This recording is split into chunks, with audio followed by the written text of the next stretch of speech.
Hi, Capstoners. How are you? This is Teresa Pedersen, and I'm just sending you a quick video just to give you a little update on where everybody stands. I should have the introductions graded in order of submission.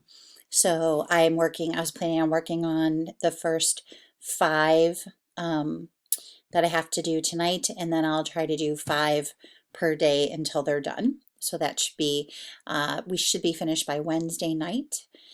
Annotated bibliographies are starting to come back. Please double check. Some of you have some edits to do on your annotated bibliography. The issue will be about, usually there's like three different issues. The first is the source is not an approved source or a source that meets the requirements for a lit review. You can have several sources that are for background, which could be a government report or something of that nature, a book. So we don't want to use too many of those, but a couple are okay and can be necessary. The other issue is you did not choose a study.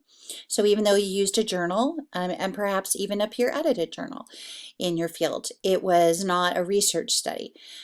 You do not want to use other people's lit reviews, even those that are published.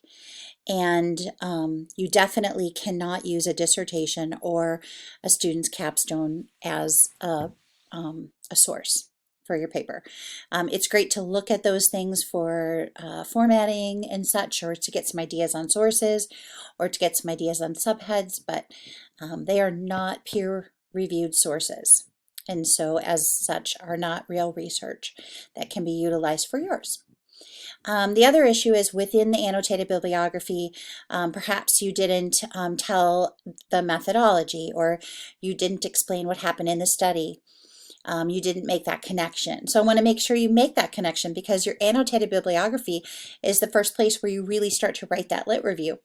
And the more time you spend creating that, in the long run, it does save you time later.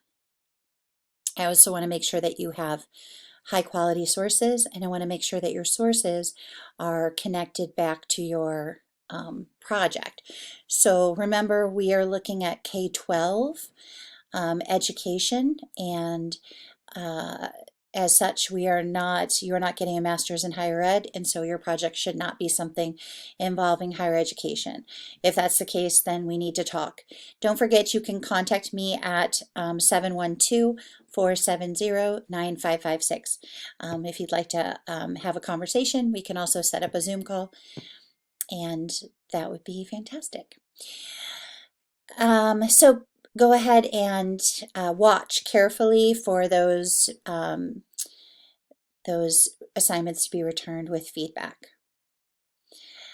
As far as everything else that's going on, I know this is a very stressful time, but I am trying to give you lots and lots of resources to help you.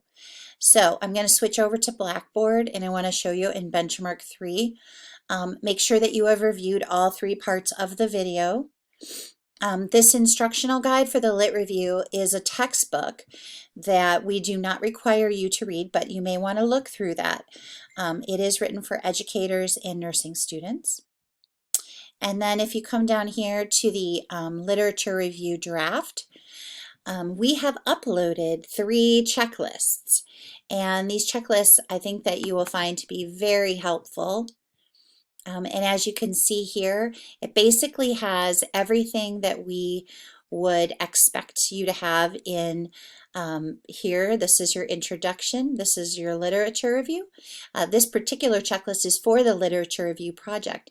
And you can go ahead and type into all of these areas sort of like an outline, and it will really help you see those requirements. So you will be required to turn that in as part of your draft, but you can grab it now and use it to work on your introduction, or once you receive your introduction back, you can go ahead and look at that resource. I think that you'll find it to be very helpful.